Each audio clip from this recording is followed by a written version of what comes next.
ದೇವದಾಸ್ ಮಂಗಳೂರವರು ದಯವಿಟ್ಟು ಚಿದಾನಂದ ಆರ್ವಚ್ಚಲ್ರವರು ವೇದಿಕೆ ಬರಬೇಕು. ಅಯ್ಯಪ್ಪ ಪೊನ್ನಂಬಲವಾಸ ಅಯ್ಯಪ್ಪ ಭಜನಾ ಮಂದಿರದ ಪ್ರಮುಖರಾದಂತಹ ಶ್ರೀ ವಸಂತ್ ಪೂಜಾರಿ ಅವರಿಗೆ ಸಮಿತಿಯ ವತಿಯಿಂದ ಒಂದು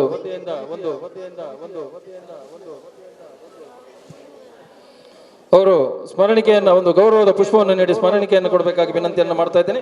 ಈ ಒಂದು ಸಂದರ್ಭದಲ್ಲಿ ನಮ್ಮ ಸಮಿತಿಯ ಗೌರವಾಧ್ಯಕ್ಷರಾದಂತಹ ರೇವತಿ ಟೀಚರ್ ಹಾಗೂ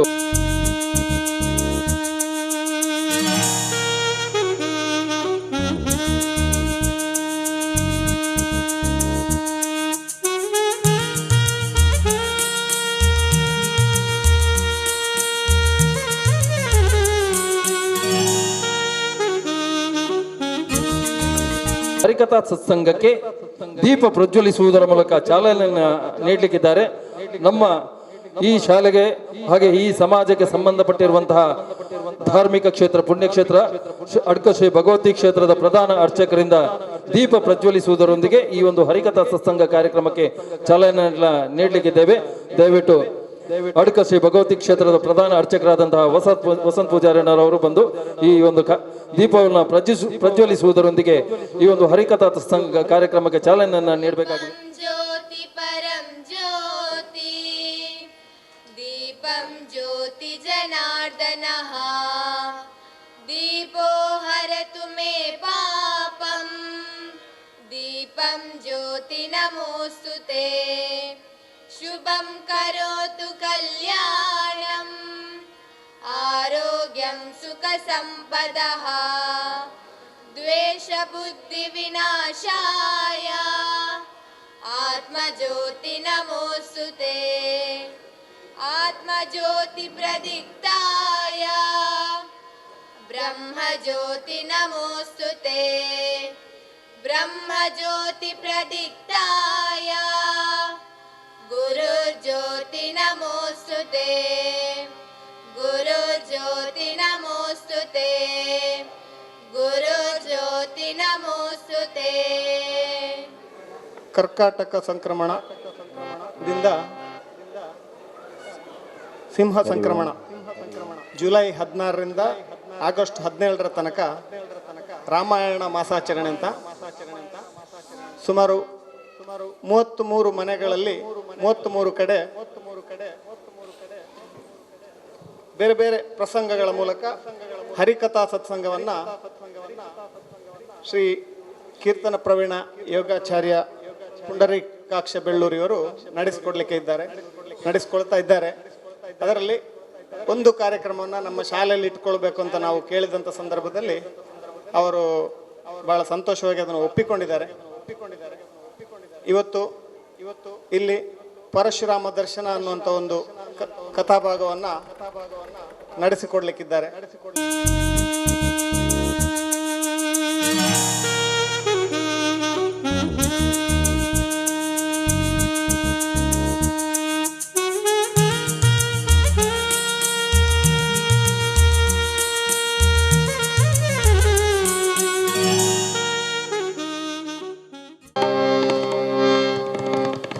हरि ओ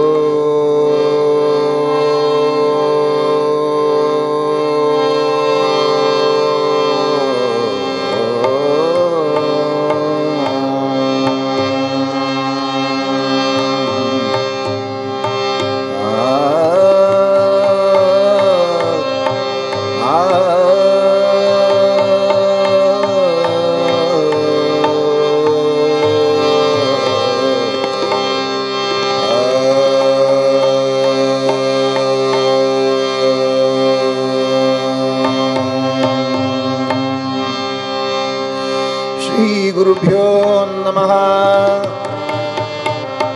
ಪರಮಗುರುಭ್ಯೋ ನಮಃ ವ್ಯಾಸಾಯ ಭಾಸಾಯ ಕಾಳಿದಾಸಾಯ ನಮಃ ಶ್ರೀಶಂಕರ ಭಗವತ್ಪಾದಾಚಾರ್ಯ ಗುರು ಪರಂಪರಾಭ್ಯೋ ನಮಃ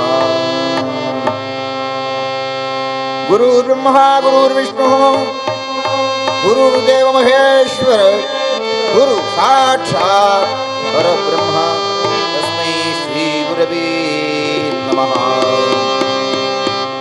ಶುಕ್ಲಾಂಬರಧರಂ ವಿಷ್ಣುಂ ಶಶಿವರ್ಣಂ ಚತುರ್ಭುಜಂ ಪ್ರಸನ್ನವದನಂ ಧ್ಯಾಯೇತ್ ಸರ್ವವಿಘ್ನೋಪಶಾಂತಯೇ ಸರ್ವವಿಘ್ನೋಪಶಾಂತಯೇ ಅಜಂ ನಿರ್ವಿಕಲ್ಪಂ ನಿರಾಕಾರಮೇಕಂ ನಿರಾನಂದಮಾನಂದಮದ್ವೈತಪೂರ್ಣಂ ಪರಂ ನಿರ್ಗುಣಂ ನಿರ್ವಿಶೇಷಂ ನಿರೀಹಂ ಪರಬ್ರಹ್ಮರೂಪಂ ಗಣೇಶಂ ಭಜೇಮಾಂ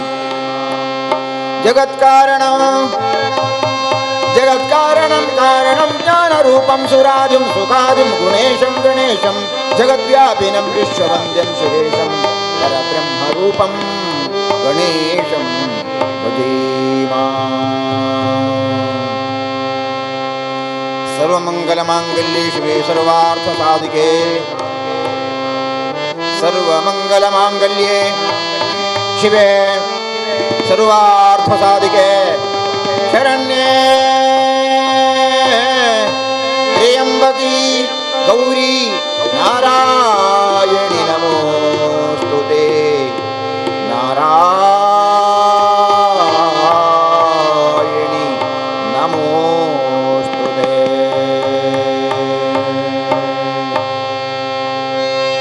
ರಾಮಾಯ ರಾಮಭದ್ರಾಯ ರಾಮಚಂದ್ರಾಯ ವೇದಸೇ ರಘುನಾಥಾಯ ನಾಥಾಯ ಸೀತಾಯ ಪತಯೇ ನಮಃ ಸೀತಾಯ ಪತಯೇ ನಮಃ ಕಲ್ಯಾಣಾದ್ಭುತಗಾತ್ರಾಯ ಕಾಮಿತಾರ್ಥಪ್ರದಾಯಿನೇ ಶ್ರೀಮದ್ವೆಂಕಟನಾಥಾಯ ಶ್ರೀನಿವಾಸಾಯ ತೇ ನಮಃ ಕೀರ್ತನಾರಂಭ ಕಾಲದಲ್ಲಿ ಮಹಾಗಣಪತಿಯ ಸ್ಮರಣೆಯನ್ನು ಮಾಡಿ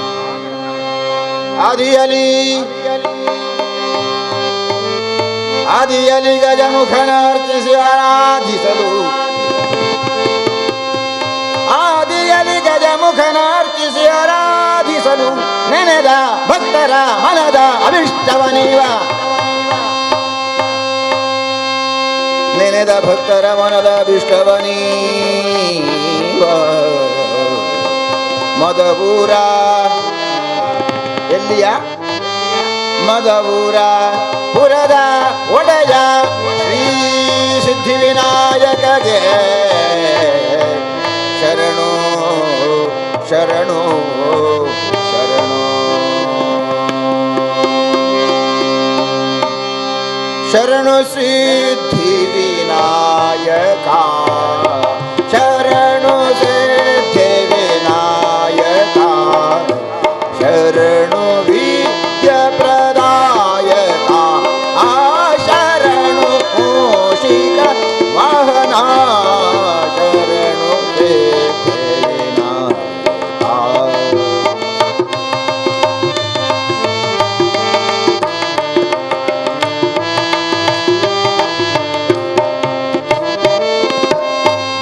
ಮುತ್ತಿನ ಪದಕಹಾರನೆ ಪಟ್ಟ ಮುತ್ತಿನ ಪದಕಹಾರನೆ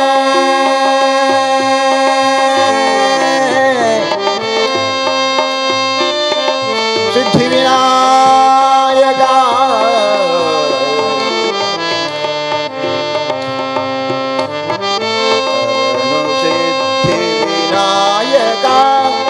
ಶರಣು ವಿದ್ಯ ಪ್ರದಾಯಕ सिद्धिविनायक महाराज की सीतारामचंद्र महाराज की, रामांजनेय महास्वामी की, बोलो भारत माता की. ಮಾನವ ಜನ್ಮ ಸುಕೃತ ಕೋಟಿ ಲಭ್ಯವಾದುದು. ಈ ಭೂಮಿ ಇದು ಪವಿತ್ರ ಮತ್ತು ಶ್ರೇಷ್ಠವಾಗಿರುವುದು ಎಂಬುದನ್ನು ಸಾಧು ಸಂತರು, ದಾಸವರೇಣ್ಯರು, ವಿದ್ವಾಂಸರು ವರ್ಣಿಸಿದ್ದಾರೆ. ಈ ಭೂಮಿ ಇದು ಸಾಧಾರಣ ಭೂಮಿಯಲ್ಲ, ಇದು ಪವಿತ್ರವಾಗಿರುವ ಭೂಮಿ. ಈ ಭೂಮಿಯಲ್ಲಿ ಜನ್ಮವೆತ್ತಬೇಕು ಅಂದರೆ ಎಷ್ಟೋ ಜನ್ಮದಲ್ಲಿ ಪುಣ್ಯ ಮಾಡಿರಬೇಕು. ಆ ಪುಣ್ಯ ವಿಶೇಷತೆಯಿಂದ ಈ ಭೂಮಿಯಲ್ಲಿ ಜನ್ಮವೆತ್ತಲಿಕ್ಕೆ ಸಾಧ್ಯ. ಯಾಕಂದ್ರೆ ಈ ಭೂಮಿಯಲ್ಲಿ ಅದೆಷ್ಟೋ ಋಷಿಮುನಿಗಳು ತಪಸ್ಸು ಮಾಡಿದ್ದಾರೆ. ಈ ಭೂಮಿಯಲ್ಲಿ ಅದೆಷ್ಟೋ ಜನ ಯಾಗ ಯಜ್ಞಾದಿಗಳನ್ನು ನಡೆಸಿದ್ದಾರೆ. ಈ ಭೂಮಿಯಲ್ಲಿ ಅದೆಷ್ಟೋ ತೀರ್ಥಕ್ಷೇತ್ರಗಳಿದ್ದಾರೆ. ಈ ಭೂಮಿಯಲ್ಲಿ ಅದೆಷ್ಟೋ ಪವಿತ್ರವಾಗಿರುವಂತಹ ನದಿಗಳು, ಪರ್ವತಗಳು, ವಿಶೇಷವಾಗಿರುವ ನಗರಿಗಳು ಕೂಡಿಕೊಂಡಿದೆ. ಮಾತ್ರವಲ್ಲ, ಭಾರತ ವರ್ಷದಲ್ಲಿ, ಭರತ ಭೂಮಿಯಲ್ಲಿ ಭಗವಂತನೇ 10 ಬಾರಿ ಜನ್ಮವನ್ನೆತ್ತಿದ್ದಾನೆ. ಅಂತಹ ಭೂಮಿ ಇದು.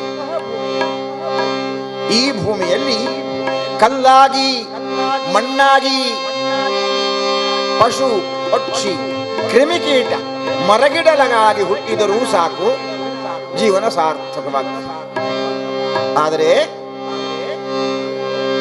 ತಾನು ಏನು ಮಾಡಬೇಕು ಎಂಬಂತಹ ಕರ್ತವ್ಯ ಪ್ರಜ್ಞೆ ನಮ್ಮಲ್ಲಿರಬೇಕು. ಮಾನವ ಜನ್ಮ ಸಿಕ್ಕಿತು ಅಂತ ಮಾನವನಾದ್ದರಿಂದ ಜೀವನ ಸಾರ್ಥಕ ಆಗ್ತದೆ ಅಂತಿಲ್ಲ. ಯಾಕಂದ್ರೆ ಮಾನವರೆಲ್ಲರೂ ಕೂಡ ಸದ್ಗುಣಗಳಂತಾಗ್ತಾರ?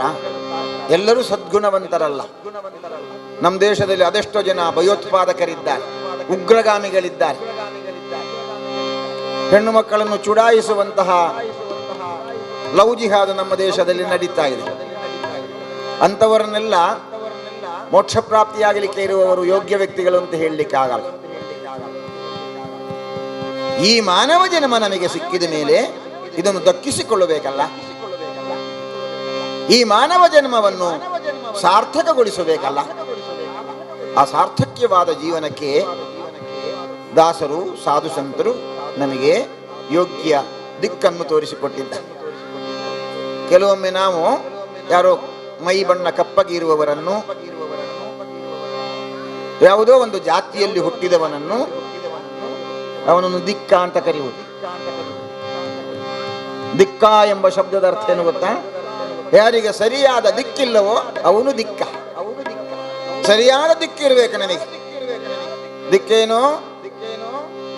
ಮಾನವನಾಗಿ ಹುಟ್ಟಿದ ಮೇಲೆ ತಾನು ಕೊನೆಯಲ್ಲಿ ಸಂಪಾದನೆ ಮಾಡಬೇಕಾಗಿರುವ ಮೋಕ್ಷ, ಆ ಮೋಕ್ಷ ಪ್ರಾಪ್ತಿಗೋಸ್ಕರ ಈ ಜೀವನವನ್ನು ಸರಿಯಾಗಿ ವಿನಿಯೋಗ ಮಾಡಿಕೊಳ್ಳಬೇಕು. ಆ ವಿನಿಯೋಗ ಮಾಡಲಿಲ್ಲ, ಅವನ ದಿಕ್ಕು ತಪ್ಪಿತಂದ್ರೆ ಅವೆಲ್ಲರೂ ದಿಕ್ಕರೆ. ಹಾಗಾಗಿ ದಿಕ್ಕು ತಪ್ಪದೇ ಇರುವವನು ಮಾತ್ರ ಅವನು ಮೋಕ್ಷಕ್ಕೆ ಯೋಗ್ಯನಾಗಿರುವವನು. ಅಂತಹ ಮೋಕ್ಷಕಾರಕವಾಗಿರುವಂತಹ ಕಾರ್ಯವನ್ನು ಜೀವನದಲ್ಲಿ ಮಾಡಿಕೊಳ್ಳಬೇಕು.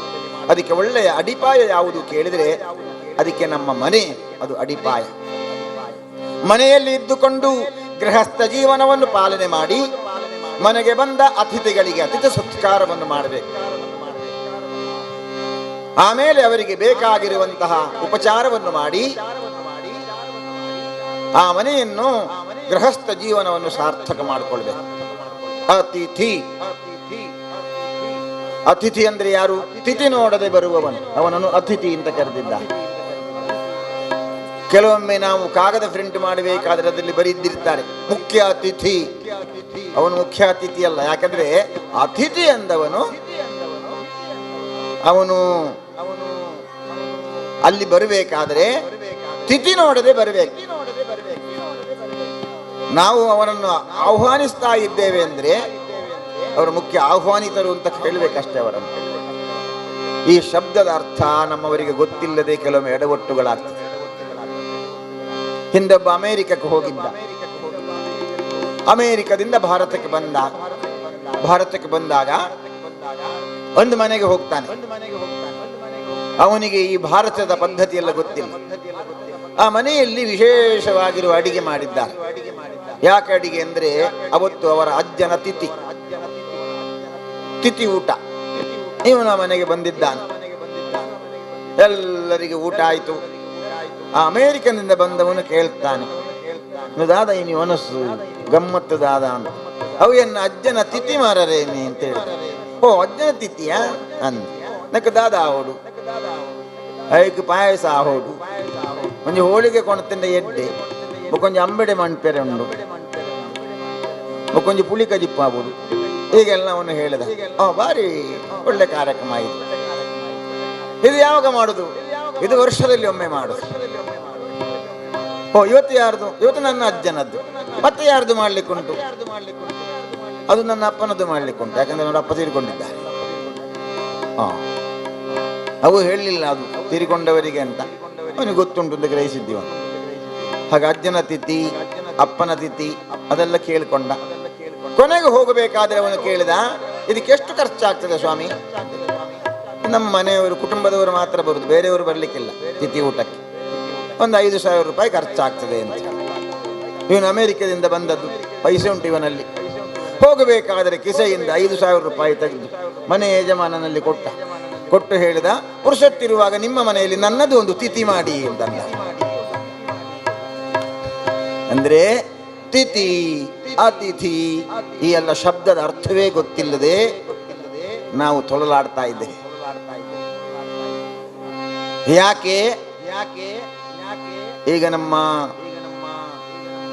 ಇಲ್ಲಿಯ ಸಂಚಾಲಕರು ಅವರು ಹೇಳಿದರು, ನಾವು ಕನ್ನಡ ಮೀಡಿಯಮೇ ಮಾಡಬೇಕು ಅಂತ ಯೋಚನೆ ಮಾಡಿ ಶಾಲೆ ಕಟ್ಟಿದ್ದು.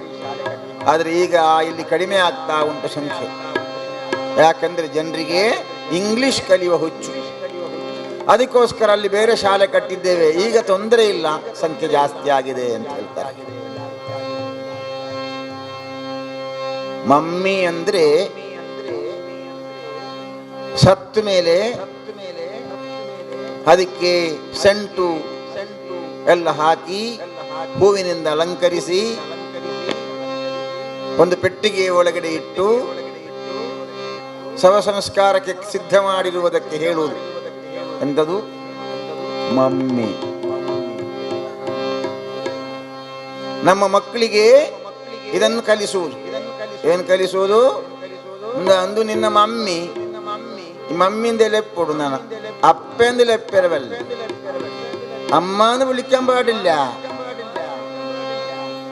ತಾಯಿ ಅಂತ ಕರಿಬಾರ್ದು, ಅಮ್ಮ ಅಂತ ಕರಿಬಾರ್ದು. ಹೇಗೆ ಕರಿಬೇಕು? ಮಮ್ಮಿ. ಯಾಕೆ? ಇಂಗ್ಲಿಶಿನ ಹುಚ್ಚು.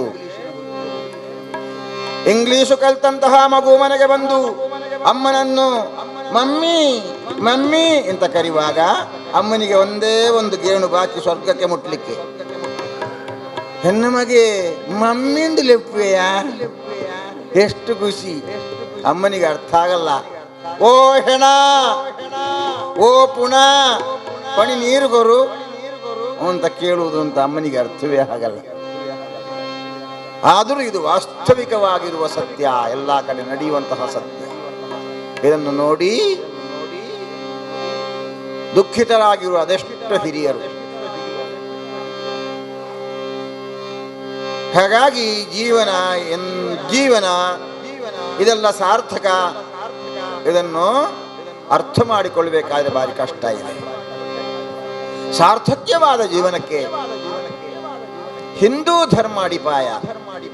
ಜಗತ್ತಿನಲ್ಲಿರುವಂತಹ ಕ್ರೈಸ್ತರು, ಮುಸಲ್ಮಾನರೆಲ್ಲ ಹಿಂದೂಗಳಂತೆ ಆಗಬೇಕು ಅಂತ ಅಪೇಕ್ಷೆ ಪಡ್ತಾರೆ.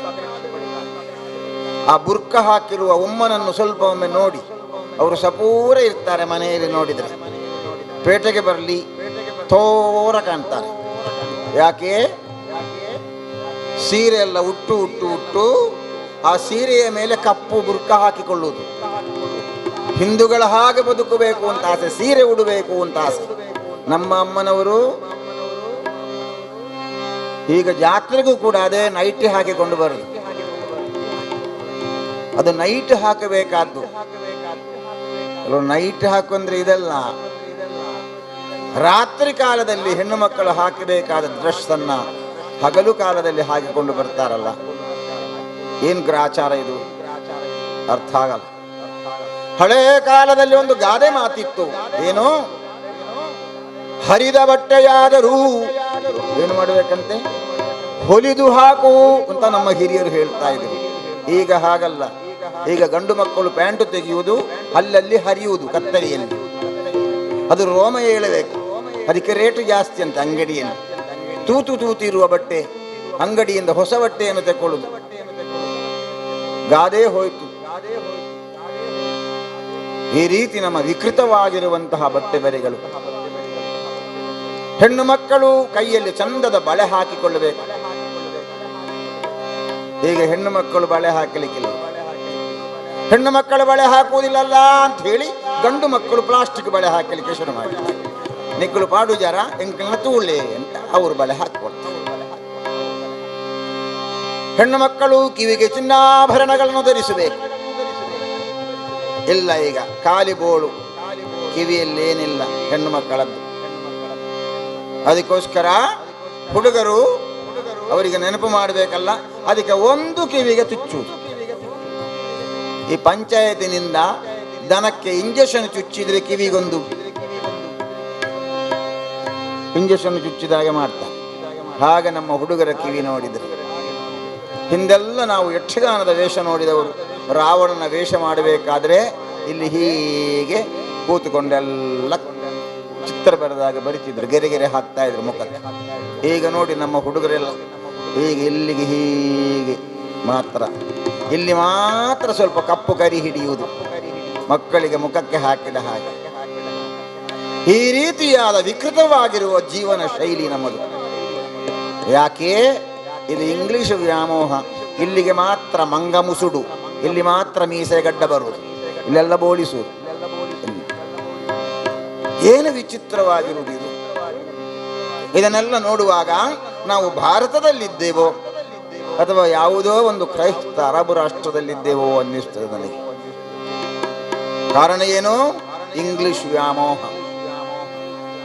ಆ ಇಂಗ್ಲಿಷನ್ನು ಕಲಿತು ಕಲಿತು ಕಲಿತು ನಮ್ಮ ಮಕ್ಕಳಿಗೆ ಸಂಸ್ಕಾರವೂ ಇಲ್ಲ, ಸಂಸ್ಕೃತಿಯೂ ಇಲ್ಲ, ಅಪ್ಪ ಅಮ್ಮನೂ ಬೇಡ.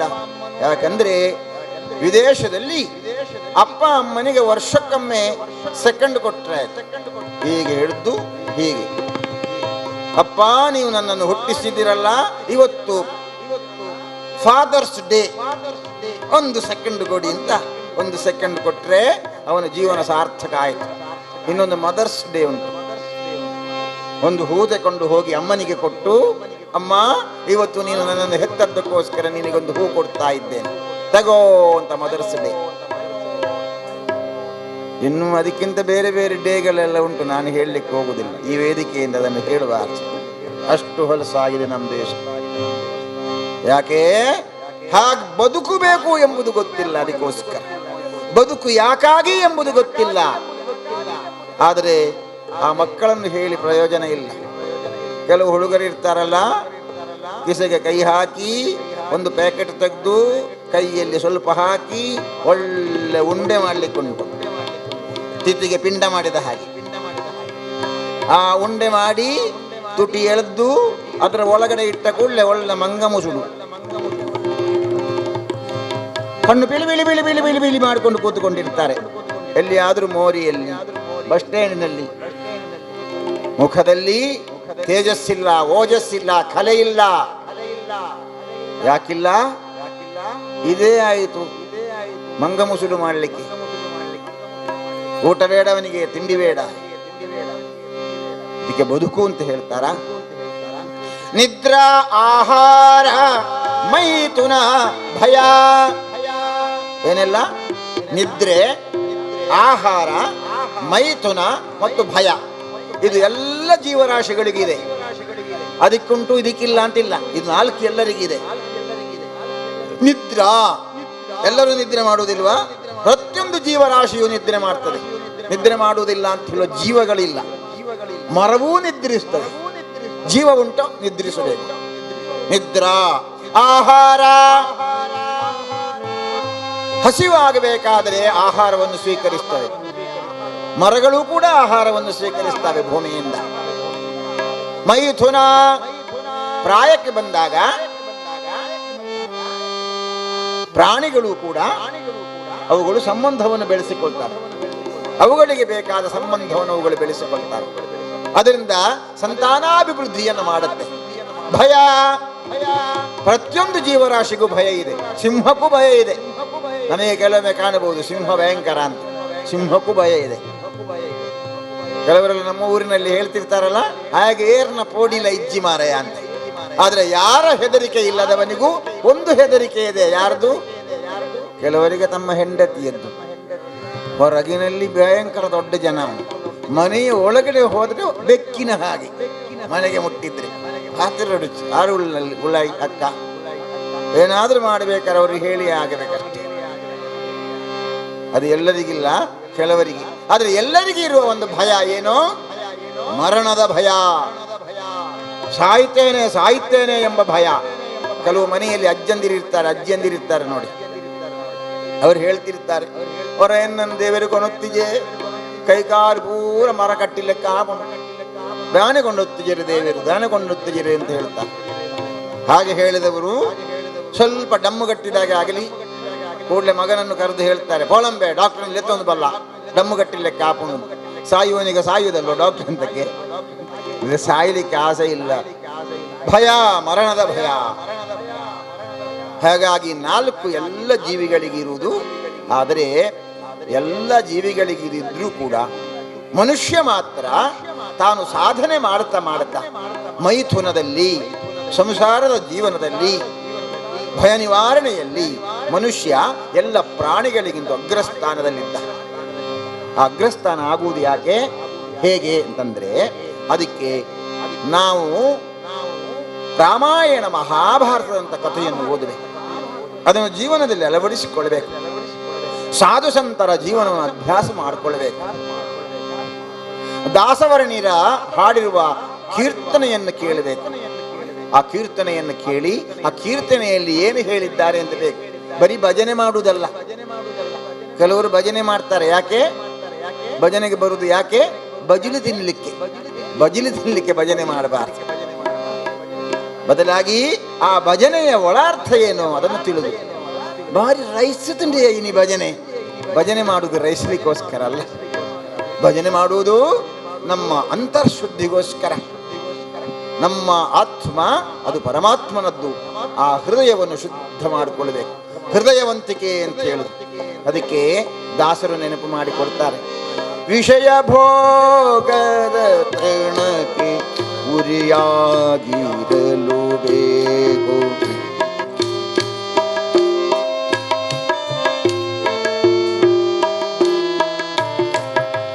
ವಿಷಯ ಭೋಗದ ತೃಣಕ್ಕೆ ಉರಿಯಾಗಿರಲು ಬೇಕು. ನಿಶಿಹಗಲು ಶ್ರೀಹರಿಯ ನೆನೆಯಬೇಕು.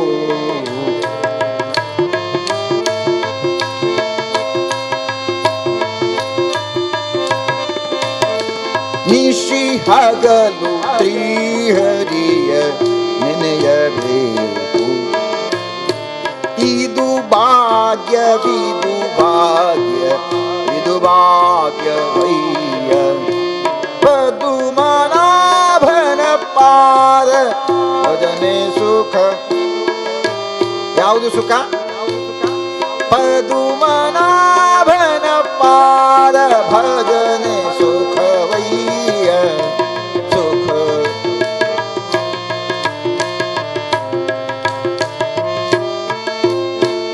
ಇದು ಭಾಗ್ಯವಿದು ಭಾಗ್ಯವಯ್ಯ. ಸೀತಾರಾಮಚಂದ್ರ ಮಹಾರಾಜ್ ಕಿ ಜೈ. ಎಲ್ಲರೂ ಹೇಳಿಲ್ವಂತ. ಹರಿದಾಸರು ಜೈ ಅಂತ ಹೇಳುವಾಗ ಮುಂದೆ ಕೂತವರು ಜೈ ಅಂತ ಹೇಳಬೇಕು. ಶಬರಿಮಲೆಯಲ್ಲಿ ಶರಣ ಕರೀತಾರಲ್ಲ, ಶಬರಿಮಲೆಗೆ ಹೋಗುವವರು, ಅವರು ಒಂದು ಕಡೆ ಶರಣ ಕರೀತಾ ಇದ್ರು. ಸ್ವಾಮಿಗೆ ಶರಣವಯ್ಯಪ್ಪ, ಹರಿಹರ ಸುಧನೆ ಶರಣವಯ್ಯಪ್ಪ, ಅನಾಥ ರಕ್ಷಕನೇ ಶರಣವಯ್ಯಪ್ಪ, ವಿಲ್ಲಾಲಿ ವೀರನೇ ಶರಣವಯ್ಯಪ್ಪ, ವೀರಮಣಿ ಗಂಟನೇ ಶರಣವಯ್ಯಪ್ಪ ಅಂತ ಕರೆದು ಆಗುವಾಗ ಎಲ್ಲರೂ ಕರೀಲಿಕ್ಕುಂಟು ಶರಣ. ಆಗ ಒಬ್ಬ ಹೇಳಿದ, ಕರುಣಾಕರನೇ. ಎಲ್ಲರೂ ಶರಣವಯ್ಯಪ್ಪ ಅಂತ ಹೇಳಿದರು. ಒಬ್ಬ ಕಮ್ಯುನಿಸ್ಟ್ನವ ಇದ್ದ. ಅವ ಈಗ ನೋಡಿದ, ಇದು ಕಾಂಗ್ರೆಸ್ನವನನ್ನು ಹೇಳುದು, ಕರುಣಾಕರನೇ ತಿಂಡಿ ತಿನ್ಲಿಕ್ಕಾಗುವಾಗ ಹೇಳ್ದ, ಮಗನೇ ನಾಳೆ ನೀನು ಕರುಣಾಕರನೇ ಅಂತ ಹೇಳಿದ್ರೆ ನಾನು ಈ ಎಮ್ಮಸ್ ನಂಬುವುದಿರಿ ಪಾಡೆ ಅಂತ ಹೇಳಿ ಅದು ಹೇಳಬಾರ್ದು ನೀನು.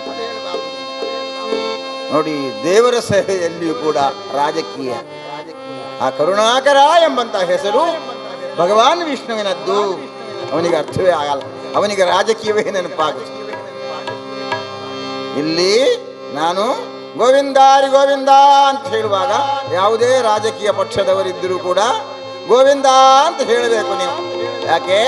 ಅದು ಭಗವಂತನಿಗೆ ಜೈಕಾರ ಹಾಕಿ. ಹಾಗಾಗಿ ಭಾರತ ವರ್ಷದಲ್ಲಿ ಇರುವಂತಹ ಜನ ಎಲ್ಲರೂ ಎಚ್ಚರ ಆಗಬೇಕು. ಎಚ್ಚೆತ್ತು ಈ ದೇಶದ ಬಗ್ಗೆ, ಈ ಧರ್ಮದ ಬಗ್ಗೆ, ರಾಮನ ಬಗ್ಗೆ, ಕೃಷ್ಣನ ಬಗ್ಗೆ, ಪುರುಷೋತ್ತಮನ ಬಗ್ಗೆ ಎಲ್ಲರಿಗೂ ಅರಿವು ಮೂಡಬೇಕು. ಈ ರೀತಿಯ ಉದ್ದೇಶ. ಅದಕ್ಕೆ ದಾಸರು ನೆನಪು ಮಾಡಿಕೊಡ್ತಾರೆ, ಏನು? ವಿಷಯ ಭೋಗದ ತೃಣಕ್ಕೆ ಉರಿಯಾಗಿ ಇರಬೇಕು. ಉರಿ ಅಂದ್ರೆ ಎಂಥದು? ಬೆಂಕಿ. ಯಾವುದಕ್ಕೆ ಬೆಂಕಿ ಹಚ್ಚಬೇಕು?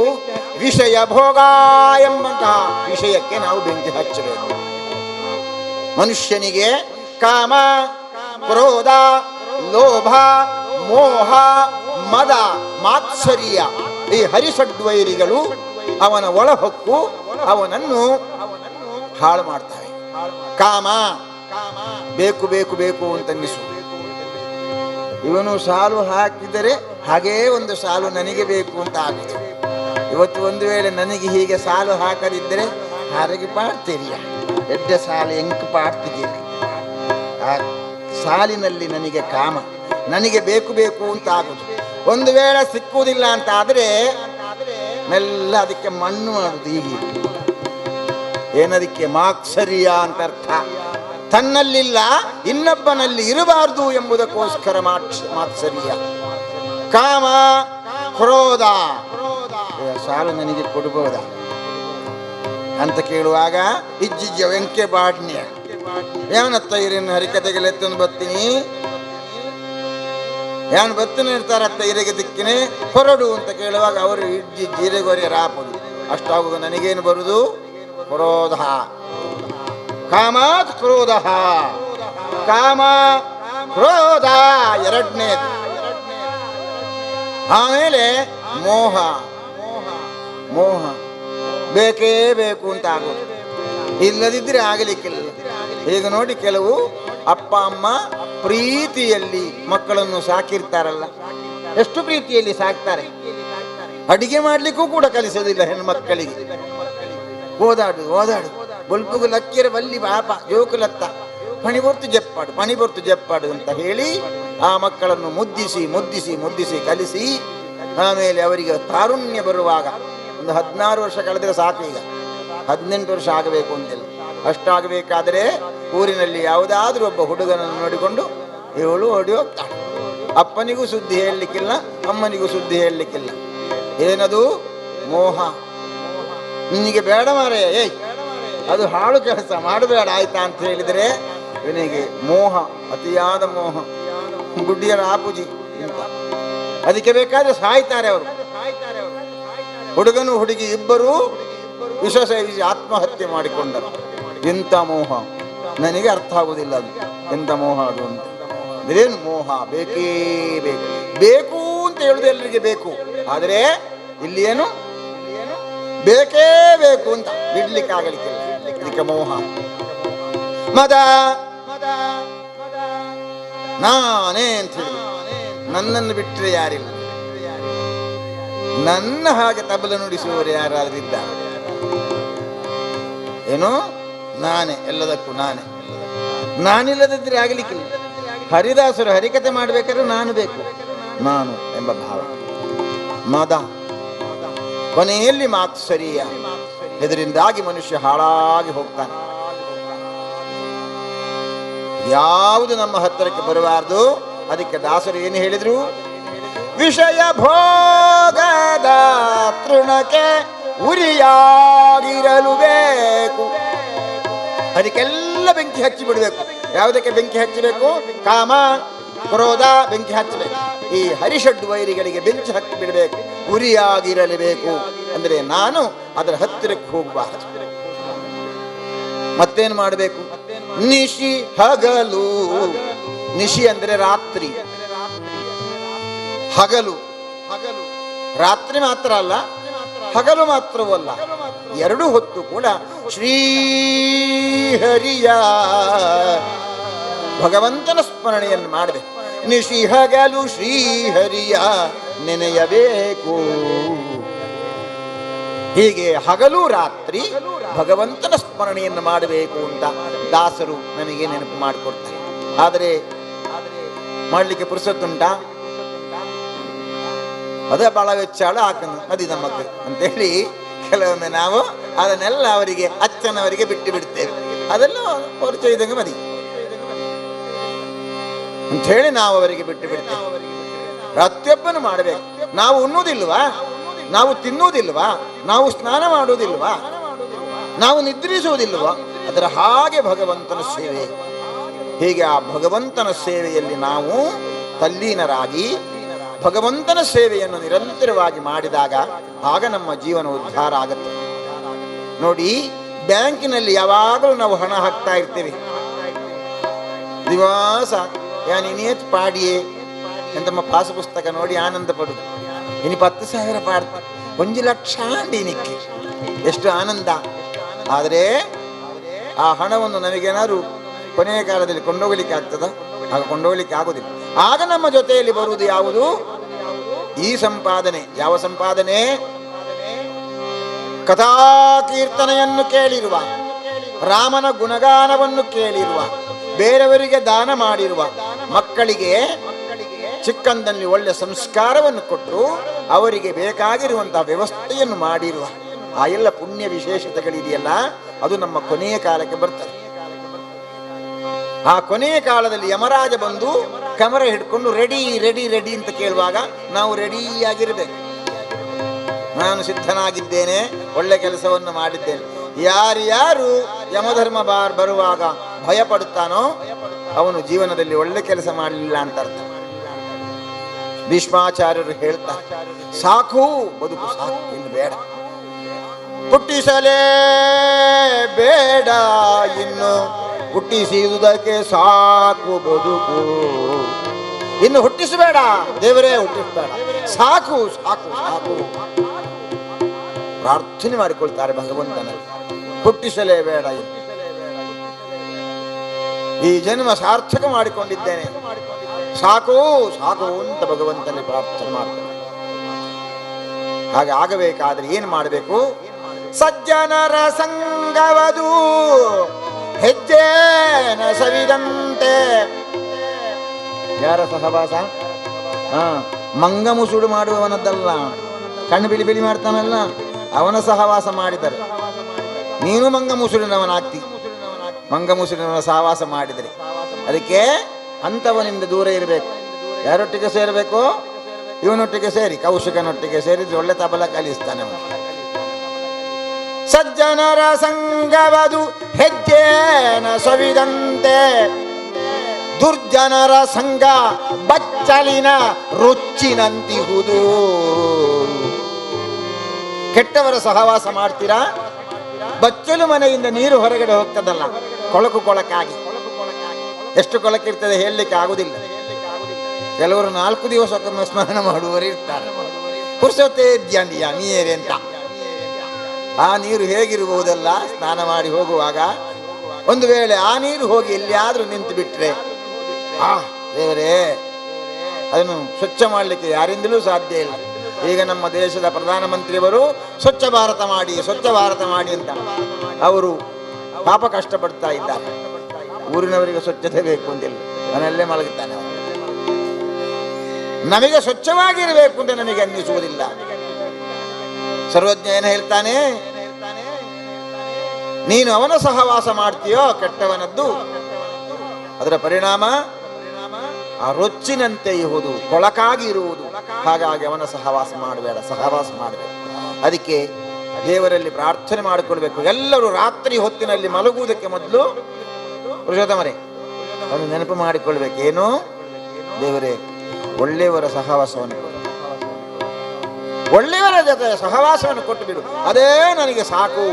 ಈ ರೀತಿ ಪ್ರಾರ್ಥನೆ ಮಾಡಿದರೆ ಆ ಒಳ್ಳೆಯವರ ಸಹವಾಸದಿಂದ ನಮ್ಮ ಬುದ್ಧಿ ಒಳ್ಳೆದಾಗುತ್ತೆ, ನಮ್ಮ ಮನಸ್ಸು ಒಳ್ಳೆದಾಗ್ತದೆ, ನಮ್ಮ ಶರೀರವೂ ಚೆನ್ನಾಗಿರ್ತದೆ.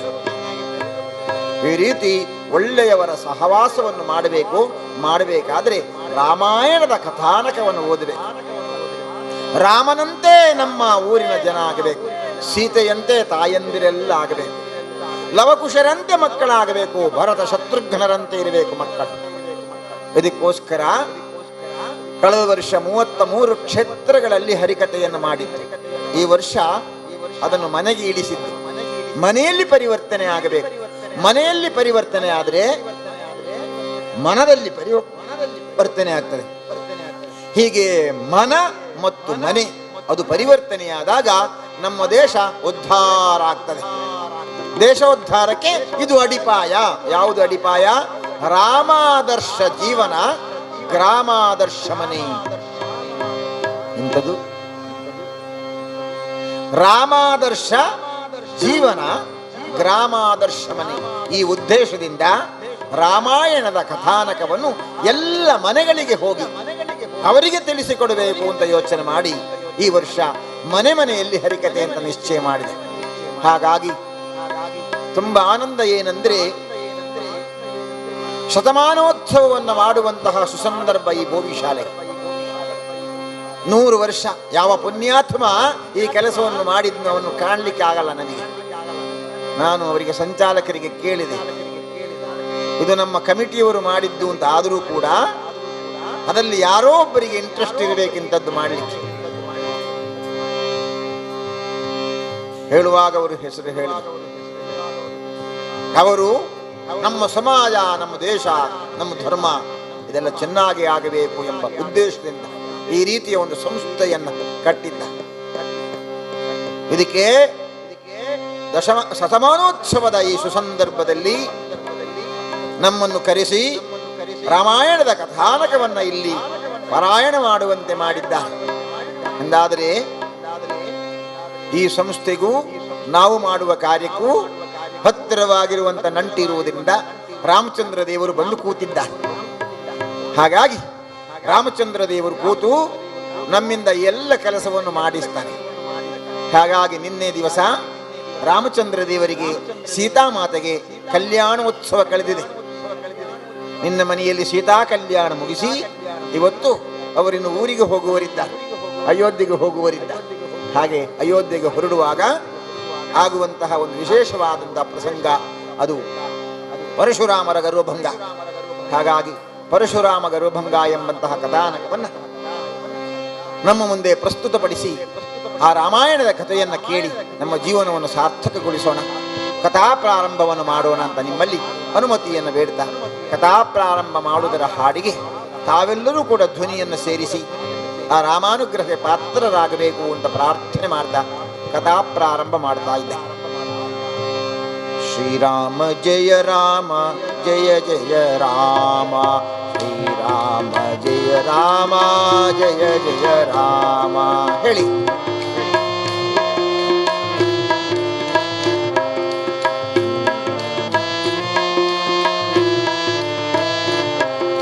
ಶ್ರೀರಾಮ ಜಯ ರಾಮ ಜಯ ಜಯ ರಾಮ,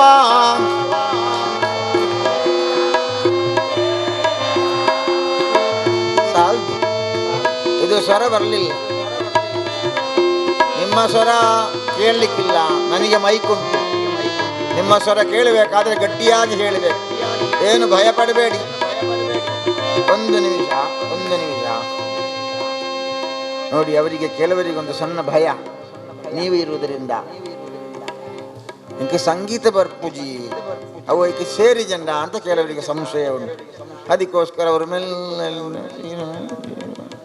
ಒಂದು ಸಣ್ಣ, ನಿಮ್ಮ ಸಂಗೀತ ಕೇಳದಿದ್ದರೂ ತೊಂದರೆ ಇಲ್ಲ, ಇವರು ಒಳ್ಳೆ ನುಡಿಸ್ತಾರೆ, ಮೈಕುಂಟಲ್ಲ ಅದರದ್ದೇ ಸ್ವರ ಕೇಳ್ತದೆ. ನೀವು ಗಟ್ಟಿಯಾಗಿ ಹಾಡಿ, ನೀವು ಎಷ್ಟು ಗಟ್ಟಿ ಹಾಡ್ತೀರೋ ಅಷ್ಟು ರಾಮನಿಗೆ ಖುಷಿ ಆಗ್ತದೆ. ರಾಮನಿಗೆ ಯಾವಾಗ ಖುಷಿ ಆಗ್ತದೋ ಆಗ ನಿಮ್ಮ ಮನೆ ಬೆಳಗುತ್ತದೆ, ಮನ ಬೆಳಗುತ್ತದೆ. ಹಾಗಾಗಿ ಗಟ್ಟಿಯಾಗಿ ಹಾಡಬೇಕು, ಮತ್ತೆ ತಾಳವನ್ನು ತಟ್ಟಿ ಹಾಡಬೇಕು. ತಾಳವನ್ನು ತಟ್ಟಿದವ ದುರಿತವನ್ನು ಅಟ್ಟಿದವ. ನಮ್ಮ ಮನೆಯಲ್ಲಿ ದುಃಖ, ಕಷ್ಟ, ನಷ್ಟ, ಸೋಲು ಎಲ್ಲ ಆಗ್ತದಲ್ಲ, ಅದೆಲ್ಲ ದೂರ ಆಗಬೇಕಾದ್ರೆ ಏನು ಮಾಡಬೇಕು? ತಾಳ ತಟ್ಟಬೇಕು. ತಾಳ ತಟ್ಟಿ ತಟ್ಟಿ ಹಾಡಬೇಕು. ಬೆಂಗಳೂರಿನಲ್ಲೆಲ್ಲ ಹೀಗೆ ತಾಳ ತಟ್ಟಿದ್ದಕ್ಕೆ ಪೈಸೆ ತಗೊಳ್ತಾರೆ. ಅದು ಕ್ಲಾಫ್ ಹಾಕಿ ಯೋಗ ಮಾಡುವುದಂತೆ. ಅದಕ್ಕೆ 1,000 ಪೀಸು ತಗೊಳ್ತಾರೆ. ನೀವು ಯಾರು ನನಗೆ ಪೀಸು ಕೊಡೋದು ಬೇಡ, ಸರಿಯಾಗಿ ತಾಳ ತಟ್ಟಿ ಭಜನೆಯನ್ನು ಮಾಡಿ. ಶ್ರೀರಾಮ ಜಯ ರಾಮ ಜಯ ಜಯ ರಾಮ,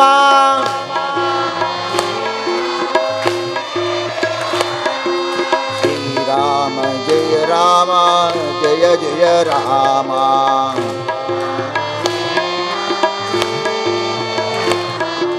श्रीराम जय राम जय जय राम, श्रीराम जय राम जय जय राम, श्रीराम जय राम जय जय राम, श्रीराम जय राम जय जय राम, श्रीराम जय राम जय जय राम,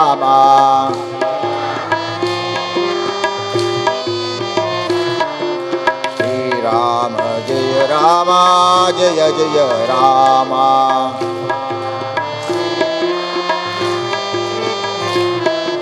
श्री राम जय राम जय जय राम,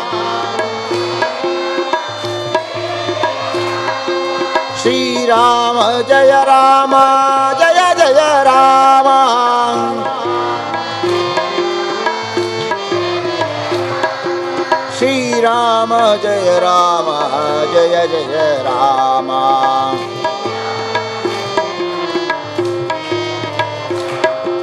श्री राम जय राम जय जय राम, श्री राम जय राम जय जय राम, जय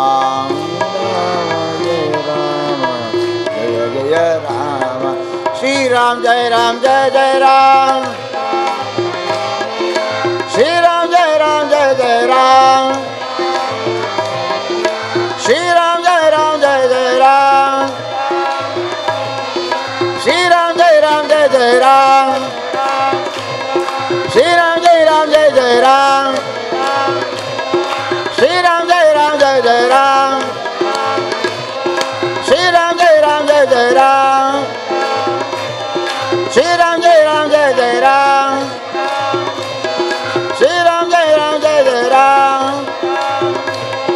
श्री राम जय राम जय जय राम,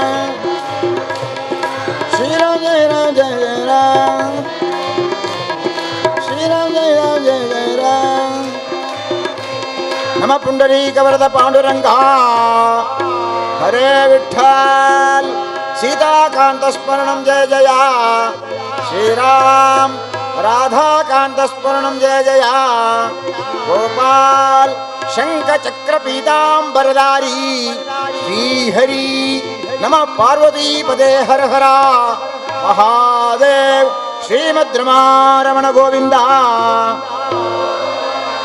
श्रीमद्रमारमण गोविंद, श्रीमद्रमारमण गोविंद, श्रीमद्रमारमण गोविंद, श्रीमद्रमारमण गोविंद, सीता रामचंद्र महाराज की, पवन सुत हनुमान की, गो माता की, गंगा माता की, पवन सुत हनुमान की, मनोजवम मारुततुल्य वेगम, जितेन्द्रियं बुद्धिमतां वरिष्ठं, वातात्मजं वानरयूथमुख्यं,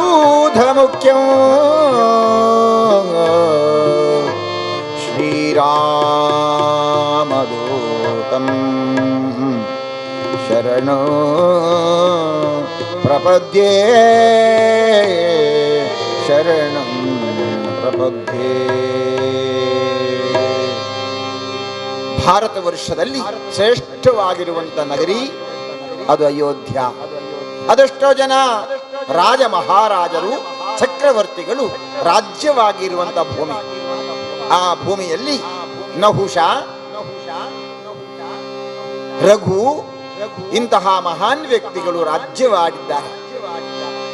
ಅದೇ ರಾಜ್ಯವನ್ನ ಚಕ್ರವರ್ತಿಯಾಗಿರುವ ದಶರಥ ಮಹಾರಾಜ ಆಳ್ವಿಕೆಯನ್ನು ಮಾಡಿದ. 56 ದೇಶದ ರಾಜರನ್ನು ಯುದ್ಧದಲ್ಲಿ ಗೆದ್ದು ಕಪ್ಪ ಕಾಣಿಕೆಗಳನ್ನ ಸಂಗ್ರಹ ಮಾಡುವಂತಹ ಶ್ರೇಷ್ಠನಾಗಿರುವ ಮಹಾವೀರನಾಗಿರುವಂತಹ ದಶರಥ ಮಹಾರಾಜ ಹುಟ್ಟಿನಲ್ಲಿ ಅವನಿಗೆ ನಾಮಕರಣ ಮಾಡಬೇಕಾದ್ರೆ ನೇಮಿ ರಾಜ ಅಂತ ನಾಮಕರಣ ಮಾಡಿದ್ದ.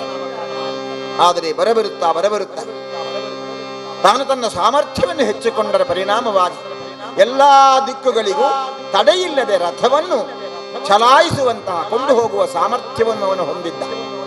ಮೇಲೆ ಕೆಳಗೆ, ಮುಂದೆ ಹಿಂದೆ, ಅಕ್ಕ ಪಕ್ಕ ಎಲ್ಲಿಗೂ ಬೇಕಾದರೂ ರಥವನ್ನು ಚಲಾಯಿಸುತ್ತಿದ್ದ.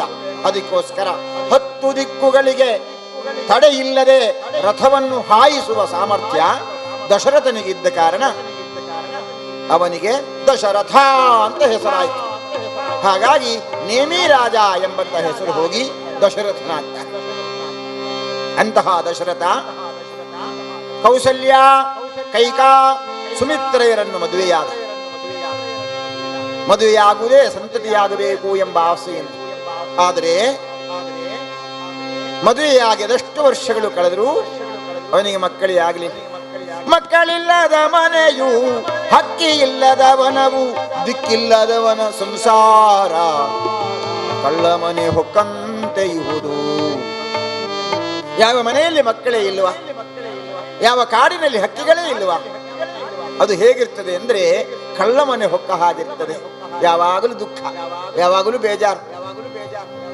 ಈ ರೀತಿ ದುಃಖದಿಂದ ಪರಿತಪಿಸ್ತಾ ಇರುವಂತಹ ದಶರಥ ಮಹಾರಾಜ ತತ್ಪರಿಣಾಮವಾಗಿ ಸಂತತಿಯಾಗಬೇಕು ಎಂಬ ಆಸೆ, ಜೀವ ಉಳಿಸಿಕೊಳ್ಳಬೇಕು ಎಂಬ ಇನ್ನೊಂದು ಆಸೆ. ತತ್ಪರಿಣಾಮ ಅವನು 303 ಜನ ಮಡದಿಯರಿಗೆ ತಾನು ಅರಸನಾಗ್ತಾನೆ. 303 ಜನ ಮಡದಿಯರಿದ್ದರೂ ಅವನಿಗೆ ಸಂತತಿ ಇರಲಿಲ್ಲ. ಕುರಗುಲುಗಳಾಗಿರುವಂತಹ ವಶಿಷ್ಠರ ಆನತಿಯಂತೆ ಪುತ್ರಕಾಮೇಷ್ಟಿ ಯಾಗವನ್ನು ಮಾಡಿಸ್ತಾನೆ. ಋಷ್ಯಶೃಂಗರನ್ನು ಕರೆಸಿ ಶುಭ ಮುಹೂರ್ತದಲ್ಲಿ ಆ ಅಗ್ನಿದೇವನನ್ನು ಪ್ರತಿಷ್ಠೆ ಮಾಡಿ, ಓಂ ಇಂದ್ರಾಯ ನಮಃ, ಇಂದ್ರಾಯ ಸ್ವಾಹ, ಇಂದ್ರಾಯ ಇದಂ ಮಮ ಎಂಬುದಾಗಿ ಅಷ್ಟದಿಕ್ಪಾಲಕರಿಗೆ ಆಹುತಿಯನ್ನು ಕೊಟ್ಟು ಈಶಾನ್ಯ ಭಾಗದಲ್ಲಿರುವಂತಹ ಸದ್ಯೋಜಾತ ವಾಮದೇವ ಅಘೋರ ತತ್ಪುರುಷ ಈಶಾನಾದಿ ರುದ್ರರನ್ನ ಪ್ರಾರ್ಥನೆ ಮಾಡಿ ದೇವಾನುದೇವತೆಗಳನ್ನೆಲ್ಲ ಆಹುತಿ ಕೊಟ್ಟು ಪ್ರಾರ್ಥನೆ ಮಾಡಿದ್ದರ ಪರಿಣಾಮವಾಗಿ ಪೂರ್ಣಾಹುತಿಯ ಸಮಯ ಯಜ್ಞೇಶ್ವರ ಪ್ರಕಟಗೊಂಡಿದ್ದಾನೆ. ಕೈಯಲ್ಲಿ ಪಾಯಸವನ್ನು ಹಿಡಿದು ಮಹಾರಾಜನಾಗಿರುವ ದಶರಥನ ಕೈಗಿತ್ತು, ನಿಮ್ಮ ಮಡದಿರಿಗೆ ಈ ಪಾಯಸವನ್ನು ಕೊಟ್ಟರೆ ಸಂತತಿಯಾಗ್ತದೆ ಎಂಬುದಾಗಿ ಹೇಳಿದ್ದರ ಪರಿಣಾಮವಾಗಿ ಹಂಚಿಕೊಟ್ಟಿದ್ದಾನೆ. ಪಾಯಸವನ್ನು ತಿಂದಿದ್ದ. ನವಮಾಸಗಳು ಕಳೆದು 4 ಜನ ಮಕ್ಕಳಿಗೆ 3 ಜನ ಜನ್ಮವನ್ನು ಕೊಟ್ಟಿದ್ದ. ಆ ಮಕ್ಕಳಲ್ಲಿ ದೊಡ್ಡವ ರಾಮ, ಆಮೇಲೆ ಭರತ, ಲಕ್ಷ್ಮಣ, ಶತ್ರುಘ್ನರು 4 ಜನರು ಬೆಳೆದು ದೊಡ್ಡದಾಗ್ತಾ ಇರುವ ಸಮಯ ಒಂದಾನೊಂದು ದಿವಸ ಕಾಡಿನಲ್ಲಿರುವಂತ ಕೌಶಿಕರು ಬಂದಿದ್ದಾರೆ. ಬಂದವರೇ ಆ ಮಹಾರಾಜನಲ್ಲಿ ರಾಮ ಲಕ್ಷ್ಮಣರನ್ನು ನನ್ನ ಜೊತೆಯಲ್ಲಿ ಕಳಿಸಿಕೊಡಬೇಕು, ಯಾಕಂದ್ರೆ ಯಾಗ ರಕ್ಷೆ ಆಗಬೇಕು ಹೇಳಿದ್ದರ ಪರಿಣಾಮವಾಗಿ ದುಃಖಿತನಾದಂತಹ ದಶರಥನಿಗೆ ವಶಿಷ್ಠರು ಬೋಧನೆಯನ್ನು ಕೊಟ್ಟು, ಈ ಕಾಣುವಂತಹ ರಾಮ ಲಕ್ಷ್ಮಣರಿದ್ದಾರಲ್ಲ, ಇವರು ನಿಮ್ಮ ಮನೆಯಲ್ಲಿ ಹುಟ್ಟಬೇಕಾದವರಲ್ಲ, ಅವರು ವೈಕುಂಠವಾಸಿಗಳು. ಇಲ್ಲಿ ಯಾಕೆ ಹುಟ್ಟಿದ್ದಾರೆ ಅಂದ್ರೆ ಧರ್ಮ ಕಾರ್ಯ ಮಾಡುವುದಕ್ಕೋಸ್ಕರ. ಚಿಂತೆ ಮಾಡಬೇಡ, ಭಯಪಡಬೇಡ, ಕೊಡಿಸಿಕೊಡು ಎಂಬುದಾಗಿ ಹೇಳಿದ್ದರ ಪರಿಣಾಮವಾಗಿ ರಾಮ ಲಕ್ಷ್ಮಣರನ್ನ ವಿಶ್ವಾಮಿತ್ರರ ಜೊತೆಯಲ್ಲಿ ಕಳಿಸಿಕೊಟ್ಟಿದ್ದ.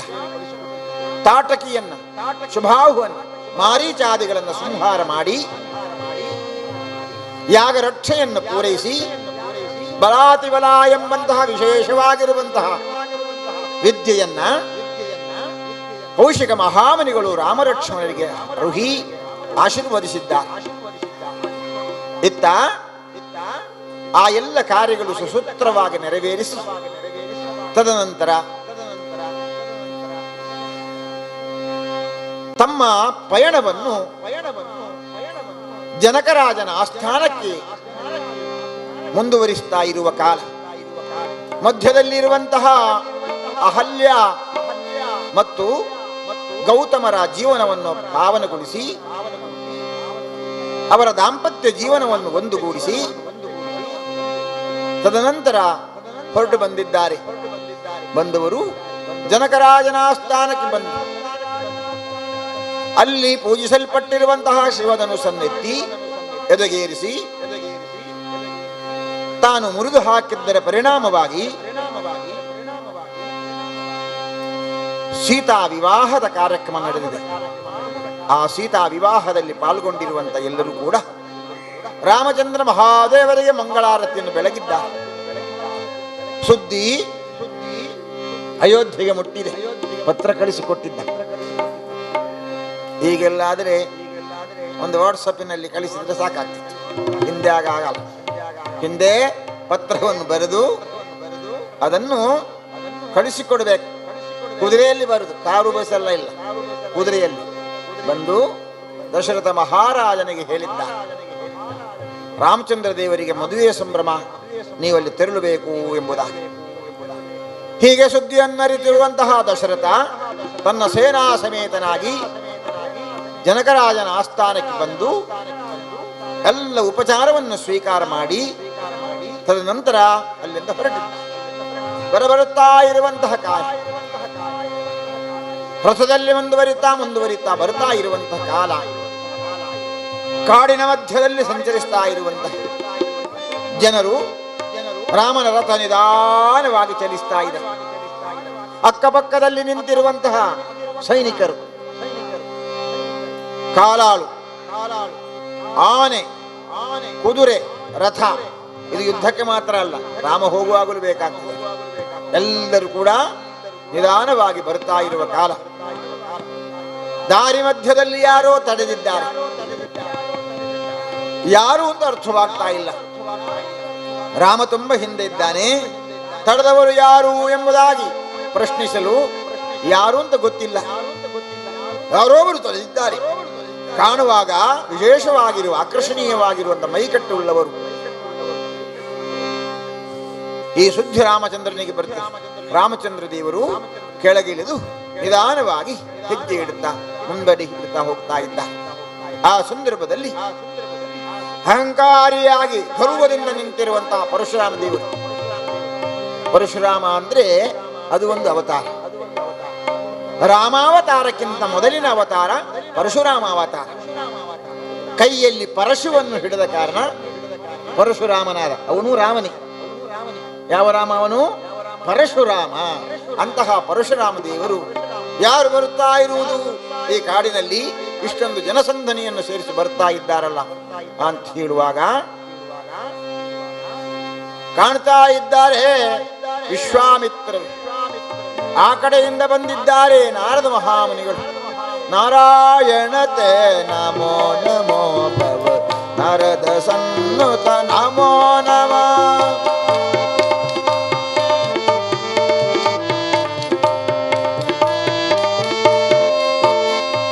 ಮುರಹರನ ಗದರ ಮುಕುಂದ ಮಾಧವ ಗರುಡ ಗಮನ ಪಂಕಜನಾಭ.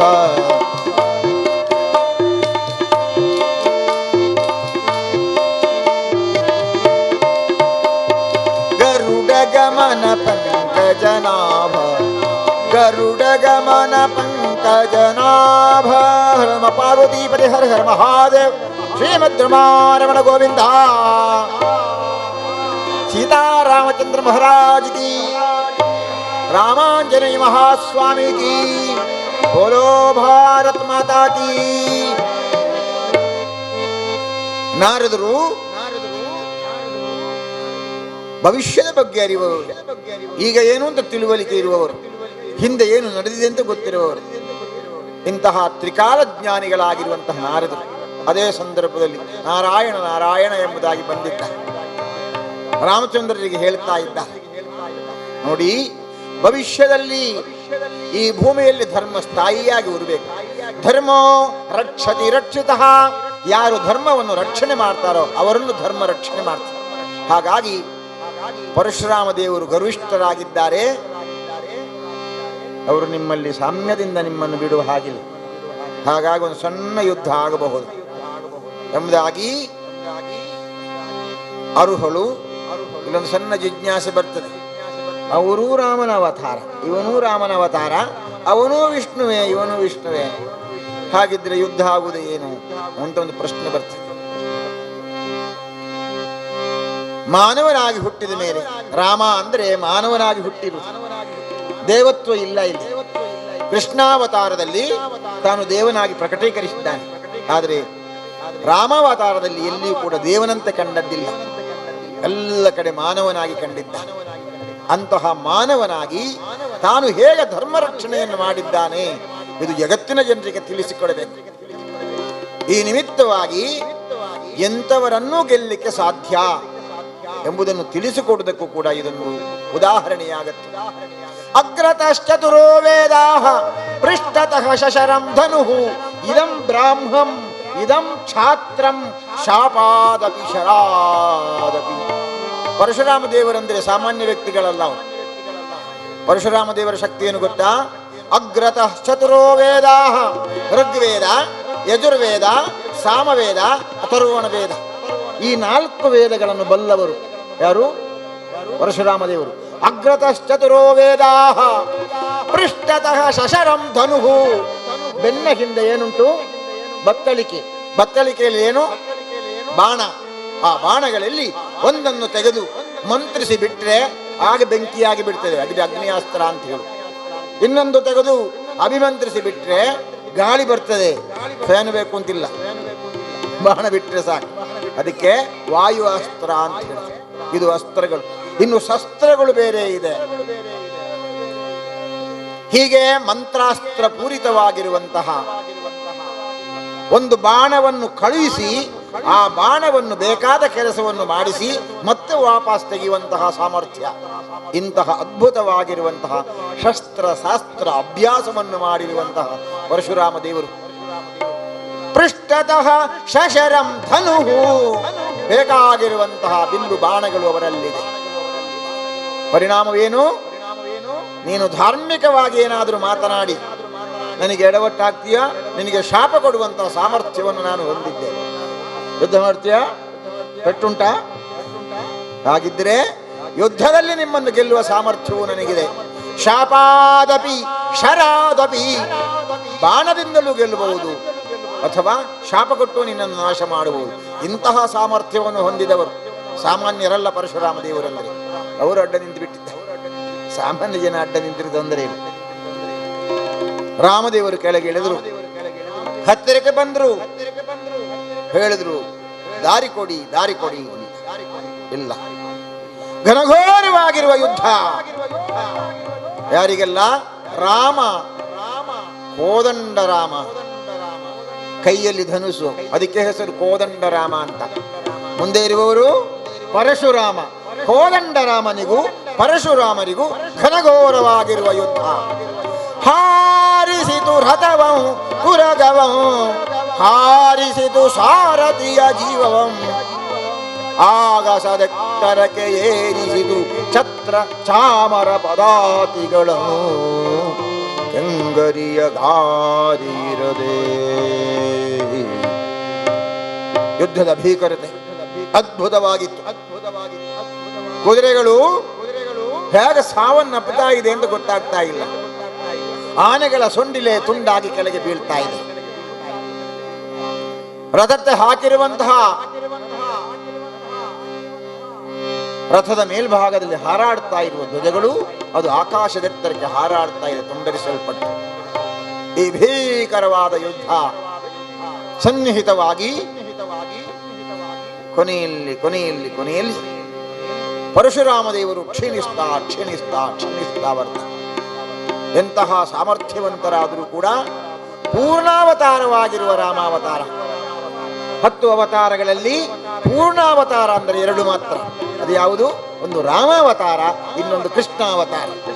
ಉಳಿದದೆಲ್ಲವೂ ಪೂರ್ಣಾವತಾರ ಅಲ್ಲ.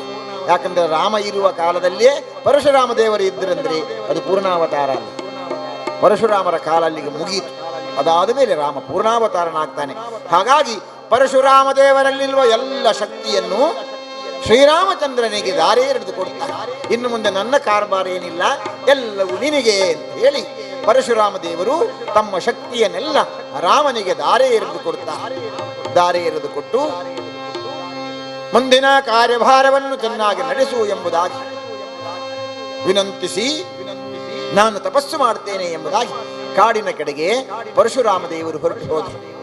ಇತ್ತ ಎಲ್ಲ ಶಕ್ತಿಯನ್ನು ಸಂಪಾದನೆ ಮಾಡಿಕೊಂಡಿದ್ದ.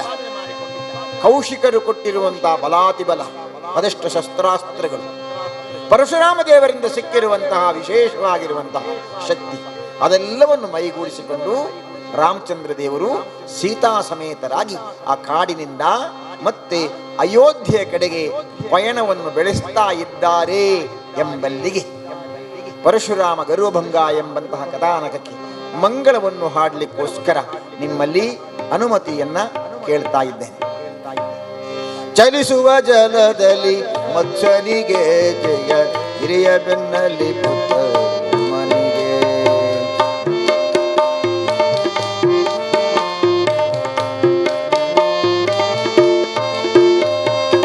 ಚಲಿಸುವ ಜಲದಲ್ಲಿ ಮತ್ಸ್ಯನಿಗೆ ಜಯ, ಹಿರಿಯ ಬೆನ್ನಲ್ಲಿ ಪುತ್ರನಿಗೆ.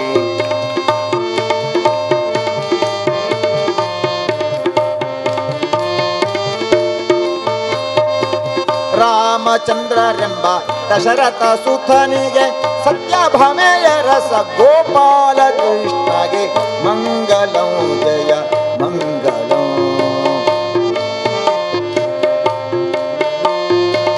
ಮಂಗಲಂ ಜಯ ಮಂಗಲಂ ಶುಭ ಮಂಗಲಂ ನಿತ್ಯ ಮಂಗಲಂ.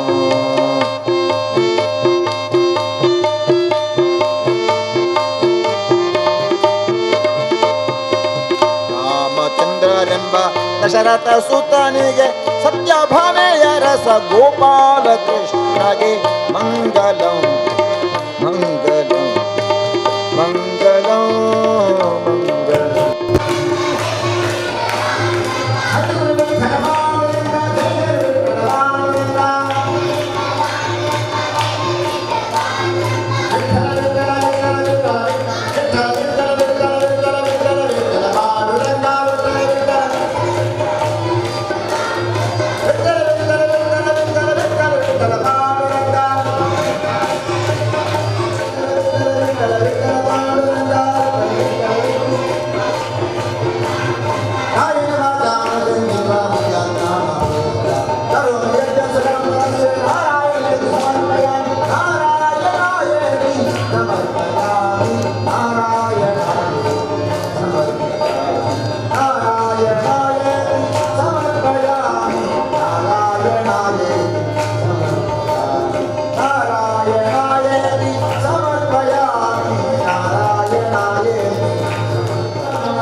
ಭಜನಾ ಮಂದಿರ, ದೇವಸ್ಥಾನ, ದೈವಸ್ಥಾನಗಳನ್ನು ಕೇಂದ್ರವಾಗಿರಿಸಿಕೊಟ್ಟು ಬಹಳ ಸಾಂಗವಾಗಿ ಹರಿಕಥಾ ಸತ್ಸಂಗವನ್ನು ಪೂರೈಸಿಕೊಂಡು ತದೀಗ ಈ ವರ್ಷ ಇದು ಇನ್ನು ವಿಭಿನ್ನವಾಗಿ ಮನೆ ಮನೆಗಳಲ್ಲಿ ಹರಿಕಥಾ ಸತ್ಸಂಗವನ್ನ ತಲುಪಿಸುವ ನಿಟ್ಟಿನಲ್ಲಿ 33 ಮನೆಗಳಲ್ಲಿ ಒಂದು ತಿಂಗಳ ಪರ್ಯಂತ ಹರಿಕಥಾ ಸತ್ಸಂಗವನ್ನ ನಡೆಸಿಕೊಂಡು ಈ ದಿನ 6ನೇ ದಿನದ ಈ ದಿನ ಪರಶುರಾಮ ದರ್ಶನ ಎಂಬ ಕಥಾನಕವನ್ನ ಬೋವಿ ಶಾಲೆ ಉಚ್ಚಿಲ ವಿದ್ಯಾಸಂಸ್ಥೆಯ ಈ ಸಭಾಂಗಣದಲ್ಲಿ ಸನ್ನಿಹಿತರಾದಂತಹ ತಮ್ಮೆಲ್ಲರಿಗೂ ಕಥಾನಕವನ್ನು ಉಣಬಡಿಸಿದಂಥ ಶ್ರೀಯುತ ಪುಂಡರೀಕಾಕ್ಷ ಕೀರ್ತನ ಪ್ರವೀಣ ಯೋಗಾಚಾರ್ಯ ಬೇಳೂರು ಇವರಿಗೆ ನಿಮ್ಮೆಲ್ಲರ ಪರವಾಗಿ ಅನಂತನಂತ ಧನ್ಯವಾದಗಳು. ಸಮಿತಿಯ ಪರವಾಗಿ ನಮ್ಮ ಈ ಶಾಲೆಯ ನಿವೃತ್ತ ಮುಖ್ಯೋಪಾಧ್ಯಾಯಿನಿ, ಪ್ರಸ್ತುತ ಶಾಲಾ ಶತಮಾನೋತ್ಸವ ಸಮಿತಿಯ ಗೌರವಾಧ್ಯಕ್ಷರು ಆಗಿರುವಂತಹ ಶ್ರೀಮತಿ ರೇವತಿ ಡಿ ಉಚ್ಚಿಲ್ ರವರಿಂದ ಗೌರವದ ಪುಷ್ಪಗಳ ಕಾಣಿಕೆ ನೀವು ತಗೊಳ್ಳಿ. ಹಾಗೆ ಅದರ ಜೊತೆಗೆ ಈ ಒಂದು ಹರಿಕಥಾ ಸತ್ಸಂಗದ ಪರವಾಗಿ ಒಂದು ಪ್ರಸಾದವನ್ನ ಕೂಡ ಯೋಗ ಗುರುಗಳು ಕೀರ್ತನ ಪ್ರವೀಣರಾದಂತಹ ಶ್ರೀ ಪುಂಡರೀಕಾಕ್ಷ ಬೆಳ್ಳೂರ ಇವರು ನಮ್ಮ ಸಮಿತಿಗೆ ಹಸ್ತಾಂತರಿಸಿದ್ದಾರೆ. ಎಲ್ಲರಿಗೂ ಕೃತಜ್ಞತೆಗಳನ್ನು ಅರ್ಪಿಸುತ್ತಾ ಹರಿಕಥಾ ಸತ್ಸಂಗ ಈ ಕಾರ್ಯಕ್ರಮಕ್ಕೆ ಮುಖ್ಯ ಪ್ರವಚನಕಾರರಾಗಿ ಬಂದು ನಮಗೆ ಪ್ರವಚನ ನೀಡಿದಂತಹ ಶ್ರೀ ಪುಂಡರೀಕಾಕ್ಷ ಬೆಳ್ಳೂರು ಯೋಗಾಚಾರ್ಯ ಪುಂಡರೀಕಾಕ್ಷ ಬೆಳ್ಳೂರು ಇವರಿಗೆ ಹೃತ್ಪೂರ್ವಕ ಕೃತಜ್ಞತೆಯನ್ನು ಅರ್ಪಿಸ್ತೇನೆ. ಹಾಗೆ ಅವರಿಗೆ ಸಹಕಾರಿಗಳಾಗಿ ಮೃದಂಗ ಹಾರ್ಮೋನಿಯಂ ನುಡಿಸಿದಂತಹ ಪುರುಷೋತ್ತಮ ಕೌಶಿಕ್ ಇವರಿಗೂ ಕೂಡ ಅನಂತ ಕೃತಜ್ಞತೆಗಳು. ಹಾಗೆ ನಮ್ಮ ಈ ಕಾರ್ಯಕ್ರಮಕ್ಕೆ ನಮಗೆ ಅನುವನ್ನು ಮಾಡಿಕೊಟ್ಟಂತಹ ಪ್ರೇರಣೆ ನೀಡಿದಂತಹ ಈ ಕಾರ್ಯಕ್ರಮ ಮಾಡಲಿಕ್ಕೆ ಮೂರೂರ ಬೋವಿ ಮಹಾಸಭಾ ಹಾಗೂ ನಮ್ಮ ಉಚ್ಚಿಲ ಬೋವಿ ವಿದ್ಯಾಸಂಸ್ಥೆಗಳ ಆಡಳಿತ ಮಂಡಳಿಯವರಿಗೆ ನಾವು ಕೃತಜ್ಞತೆಯನ್ನು ಅರ್ಪಿಸ್ತೇವೆ. ಹಾಗೆ ಇವತ್ತಿನ ಈ ಕಾರ್ಯಕ್ರಮಕ್ಕೆ ನಮಗೆ ಪೂರ್ಣ ರೀತಿಯ ಸಹಕಾರ ನೀಡಿದಂತಹ ಉಚ್ಚಿಲ ಬೋವಿ ವಿದ್ಯಾಸಂಸ್ಥೆಗಳ ಅಧ್ಯಾಪಕರುಗಳು ಹಾಗೂ ಸಿಬ್ಬಂದಿ ವರ್ಗ ಇವರಿಗೂ ಕೂಡ ನಾವು ತುಂಬ ಕೃತಜ್ಞತೆಯನ್ನು ಅರ್ಪಿಸ್ತಾ ಇದ್ದೇನೆ. ಯಾವುದೇ ಕಾರ್ಯಕ್ರಮ ಆದ ಮೇಲೆ ಕೊನೆಯಲ್ಲಿ ಹೇಗೆ ನಾವು ಪ್ರಸಾದ ತಗೊಳ್ತೇವೋ ಹಾಗೆಯೇ ಒಟ್ಟು ರಾಮಾಯಣ ಮಾಸದ ಈ 1 ತಿಂಗಳ ಕಾರ್ಯಕ್ರಮದ ಕೊನೆಯ ಸಮಾರೋಪ ಕಾರ್ಯಕ್ರಮ ಅದು ಕಿನ್ಯ ಶಿಶು ಮಂದಿರದಲ್ಲಿರ್ತದೆ. ಅದು ಅಕ್ಟೋಬರ್ ತಿಂಗಳಿನ 13ನೇ ತಾರೀಕಿನಿಂದ 20ನೇ ತಾರೀಕಿನವರೆಗೆ. ಆ 20 ತಾರೀಕಿನವರೆಗೆ ಅಂದರೆ 8 ದಿವಸ ಆಗತ್ತೆ. ಆ 8 ದಿವಸದಲ್ಲಿ ವಿಶೇಷವಾದ ಕಾರ್ಯಕ್ರಮವನ್ನು ಜೋಡಿಸಿದ್ದೇವೆ. ಈ ವರ್ಷ ನಾವು ಮಾಡುವ ವಿಶೇಷ ಕಾರ್ಯಕ್ರಮ, ಕಳೆದ ವರ್ಷ ನಾನು ಆಗಲೇ ಹೇಳಿದಾಗೆ ಆದಿತ್ಯ ಹೃದಯ ಹವನ. ಈ ವರ್ಷ 13ನೇ ತಾರೀಕಿಗೆ ನಮ್ಮ ಗ್ರಾಮದಲ್ಲಿರುವ ಎಲ್ಲ ಮನೆಗಳು, ಗ್ರಾಮ ಅಂದರೆ ಕಿನ್ಯ ಗ್ರಾಮ ಅಂತ ಹೇಳ್ತಾ ಇಲ್ಲ, ನಾವು ಹರಿಕತೆ ಮಾಡಿರುವ ವ್ಯಾಪ್ತಿಯಲ್ಲಿರುವ ಎಲ್ಲ ಗ್ರಾಮಗಳಲ್ಲಿಯೂ ಕೂಡ ಧನ ಕನಕ ಪುತ್ರ ಪೌತ್ರ ಎಂಬಿತ್ಯಾದಿ ಅಷ್ಟೈಶ್ವರ್ಯಗಳು ಮನೆಯಲ್ಲಿ ತುಂಬಬೇಕು, ರೋಗ ರುಜಿನಾದಿಗಳು ದೂರ ಆಗಬೇಕು. ಈ ದೃಷ್ಟಿಯಿಂದ ಯಾವುದೇ ವಿಘ್ನಗಳು ಬರಬಾರದು. ಈ ದೃಷ್ಟಿಯಿಂದ 108 ಕಾಯಿಯ ಒಂದು ಗಣಯಾಗವನ್ನು ಮಾಡಲಿಕ್ಕಿದ್ದೇವೆ. ಅದು 13ನೇ ತಾರೀಕಿಗೆ. ಹಾಗೆ ಅದಕ್ಕೆ ತಾವೆಲ್ಲರೂ ಬರಬೇಕು. ಆ ಪೂರ್ಣಾಹುತಿಯ ಸಂದರ್ಭದಲ್ಲಿ ತಾವೆಲ್ಲ ಆ ಕಾರ್ಯಕ್ರಮದಲ್ಲಿ ಇರಬೇಕು. ಮಧ್ಯಾಹ್ನ ಮೇಲೆ ಆಮೇಲೆ ಊಟದ ವ್ಯವಸ್ಥೆ ಆಗಿ ಮಧ್ಯಾಹ್ನ ಮೇಲೆ ಸೀತಾ ಕಲ್ಯಾಣ ಆ ಒಂದು ಕಾರ್ಯಕ್ರಮ ನಡೀಲಿಕ್ಕಿದೆ. ಹೇಗೆ ಶ್ರೀನಿವಾಸ ಕಲ್ಯಾಣ ಅಂತ ನೀವು ಕೇಳಿರ್ಬೋದು ಅಥವಾ ಭಾಗವಹಿಸಿರ್ಬೋದು, ಅದೇ ರೀತಿ ಸೀತಾರಾಮರಿಗೆ ಒಂದು ವಿವಾಹದ ಸಂದರ್ಭ, ಹೋಮ ಹವನಾದಿಗಳನ್ನೆಲ್ಲ ನಡೆಸಿ ಅದಕ್ಕೆ ತಂದೆ ತಾಯಿಯರೆಲ್ಲ ಇದ್ದುಕೊಂಡು ವಿಶೇಷವಾಗಿ ಮಾಡುವಂಥ ಒಂದು ಕಾರ್ಯಕ್ರಮ. ಅದಕ್ಕೆ ತಾವೆಲ್ಲರೂ ಕೂಡ ಆ ಮದುವೆಯ ದಿಬ್ಬಣಿಗರಾಗಿಯೋ ಅಥವಾ ಮಗಳ ಸಂಬಂಧಿಕರಾಗಿಯೋ ನೀವು ಬಂದು ಆ ಕಾರ್ಯಕ್ರಮದಲ್ಲಿ ಇದ್ದು ಆ ಕಾರ್ಯಕ್ರಮವನ್ನು ನೆರವೇರಿಸಿಕೊಡ್ಬೇಕು.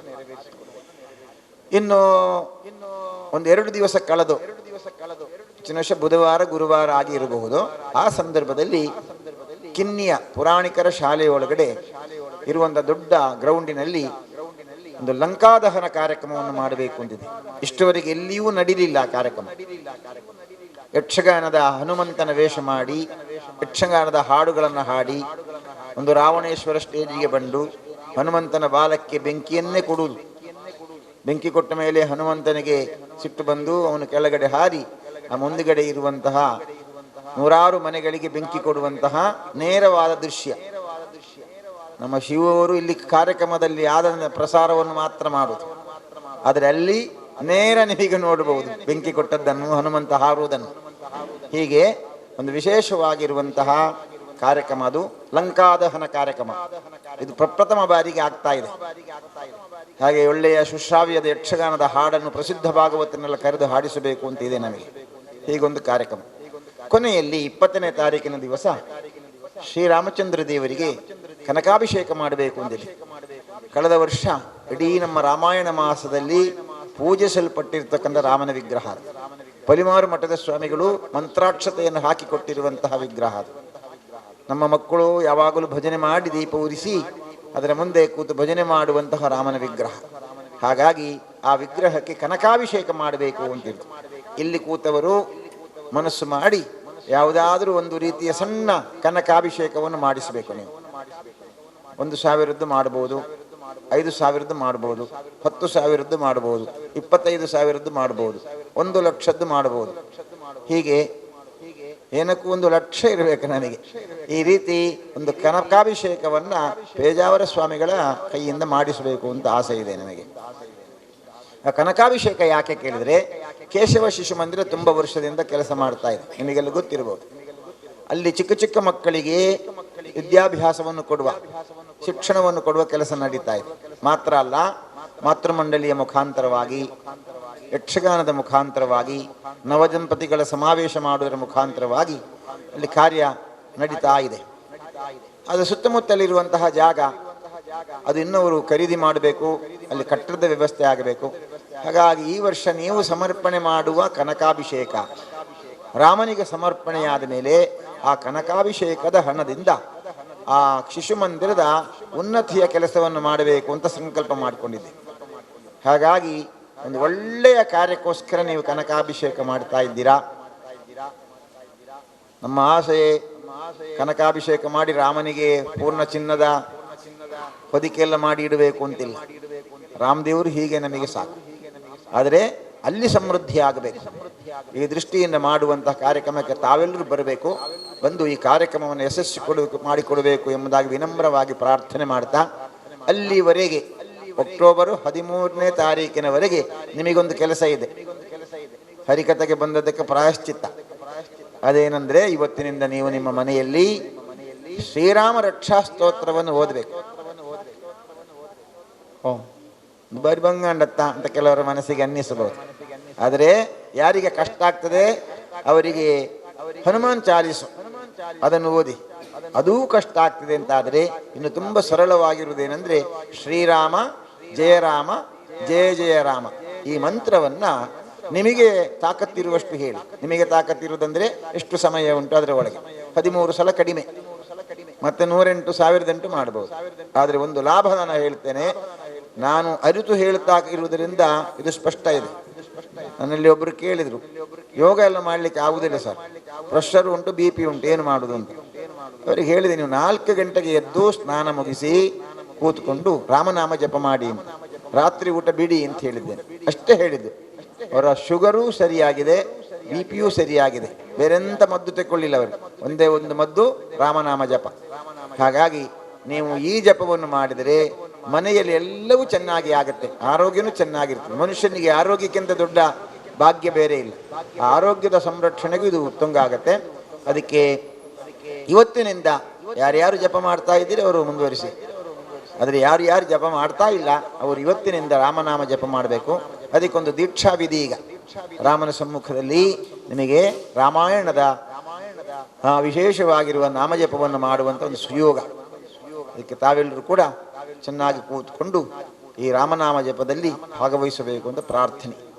ಚಿನ್ಮುದ್ರೆ ಮಾಡಿಕೊಳ್ಳಿ. 2 ಬೆರಳುಗಳನ್ನು ಸೇರಿಸಬೇಕು, 3 ಬೆರಳು ಒಟ್ಟಿಗೆ. ಅದನ್ನು ಮಂಡಿ ಮೇಲೆ ಇಟ್ಟುಕೊಳ್ಳಿ. ಅಂಗೈ ಆಕಾಶದ ಕಡೆಗೆ ಇರಬೇಕು. ಕಣ್ಣುಗಳನ್ನು ಮೆತ್ತಗೆ ಮುಚ್ಚಿಕೊಳ್ಳೋಣ. ದೀರ್ಘ ನಿಧಾನ ಉಸಿರಾಟದ ಕ್ರಿಯೆಯನ್ನು ಮಾಡಿ ಕಣ್ಣುಗಳನ್ನು ಮೆತ್ತಗೆ ಮುಚ್ಚಿಕೊಳ್ಳಿ. ಕಣ್ಣ ಗುಡ್ಡೆಯ ಮೇಲೆ ಕಣ್ಣ ರೆಪ್ಪೆ ಮೆತ್ತಗೆ ಮಲಗಿರಲಿ. ದೀರ್ಘ ಉಸಿರು ತಗೊಳ್ಳಿ. ಹೃದಯ ಮಂದಿರದಲ್ಲಿ ಸೀತಾರಾಮರನ್ನು ಸ್ಮರಣೆ ಮಾಡಿಕೊಳ್ಳಿ. ಸೀತಾರಾಮರನ್ನ ಹೃದಯ ಮಂದಿರದಲ್ಲಿ ಪ್ರತಿಷ್ಠಾಪಿಸಿ. ಕಪ್ಪು ಮೈ ಬಣ್ಣದ ಕಿರೀಟವನ್ನು ಧರಿಸಿರುವ, ಕೋದಂಡಪಾಣಿಯಾಗಿರುವ, ಹಳದಿ ಬಟ್ಟೆಯನ್ನು ಹುಟ್ಟಿರುವ ರಾಮಚಂದ್ರ ದೇವರು, ಕೆಂಪು ಬಟ್ಟೆಯಿಂದ ರಾರಾಜಿಸುವಂತಹ ಸೀತಾಮಾತೆ, ಶಕ್ತಿ ದೇವತೆಯವಳು, ವಿದ್ಯಾದಾಯಿನಿ, ಲಕ್ಷ್ಮಿ, ಗೌರಿ, ಈ 3 ಜನರು ಕೂಡ ಒಂದಾಗಿರುವಂತಹ ಪೂರ್ಣಾವತಾರ ಸೀತಾದೇವಿ. ಅವರನ್ನು ನೆನಪು ಮಾಡಿಕೊಳ್ಳಿ. ಇನ್ನು ಮುಖ್ಯ ಪ್ರಾಣದೇವರು, ಅವರು ಒಳಗಡೆ ಇಲ್ಲ, ಹೊರಗಡೆಯೂ ಇಲ್ಲ, ಒಳಗೂ ಹೊರಗೂ ಇರುವವರು. ಮುಖ್ಯ ಪ್ರಾಣ ಅಂತ ಹೆಸರು. ನಮ್ಮ ಪ್ರಾಣ ಚೈತನ್ಯವನ್ನು, ಆ ಶರೀರದಲ್ಲಿರುವ ಶಕ್ತಿಯನ್ನು ವೃದ್ಧಿ ಮಾಡಿಸಲಿಕ್ಕೆ ಒಳಗೂ ಹೊರಗೂ ಹೋಗ್ತಾ ಇರುವವರು. ಆ ಮುಖ್ಯ ಪ್ರಾಣ ದೇವರನ್ನು ಸ್ಮರಣೆ ಮಾಡಿಕೊಳ್ಳಿ. ಮುಖ್ಯ ಪ್ರಾಣನ ಸ್ಮರಣೆ ಮಾಡಿದರೆ ಎಲ್ಲ ದುರಿತಗಳು ನಿವಾರಣೆ ಆಗುತ್ತೆ.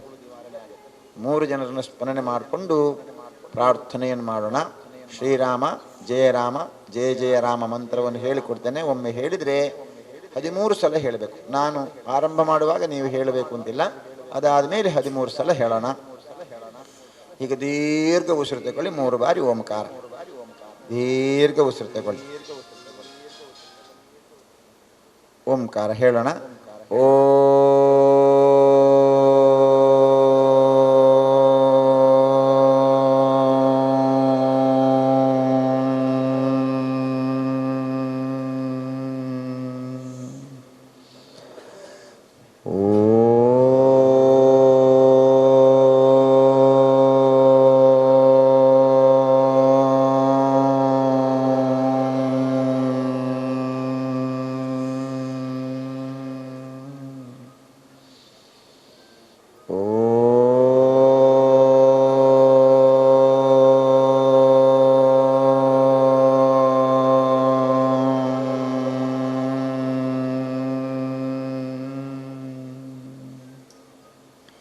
ಶ್ರೀರಾಮ ಜಯ ರಾಮ ಜಯ ಜಯ ರಾಮ.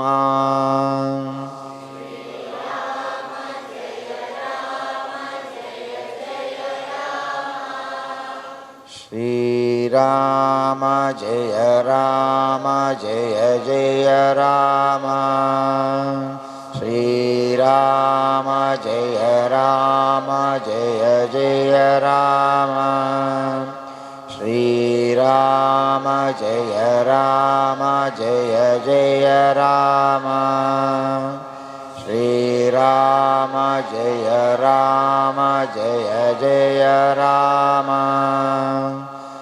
ಶ್ರೀರಾಮ ಜಯ ರಾಮ ಜಯ ಜಯ ರಾಮ. ಶ್ರೀರಾಮ ಜಯ ರಾಮ ಜಯ ಜಯ ರಾಮ. ಶ್ರೀರಾಮ ಜಯ ರಾಮ ಜಯ ಜಯ ರಾಮ. ಶ್ರೀರಾಮ ಜಯ ರಾಮ ಜಯ ಜಯ ರಾಮ.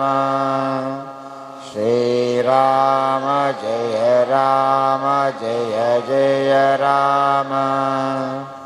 ಶ್ರೀರಾಮ ಜಯ ರಾಮ ಜಯ ಜಯ ರಾಮ. ಶ್ರೀರಾಮ ಜಯ ರಾಮ ಜಯ ಜಯ ರಾಮ. ಶ್ರೀರಾಮ ಜಯ ರಾಮ ಜಯ ಜಯ ರಾಮ. ಸಂತು ನಿರಾಮಯಾಃ ಸರ್ವೇ ಭದ್ರಾಣಿ ಪಶ್ಯಂತು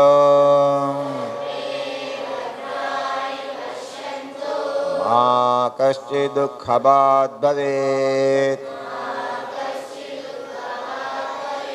ಓಂ ಶಾಂತಿ ಶಾಂತಿ ಶಾಂತಿ.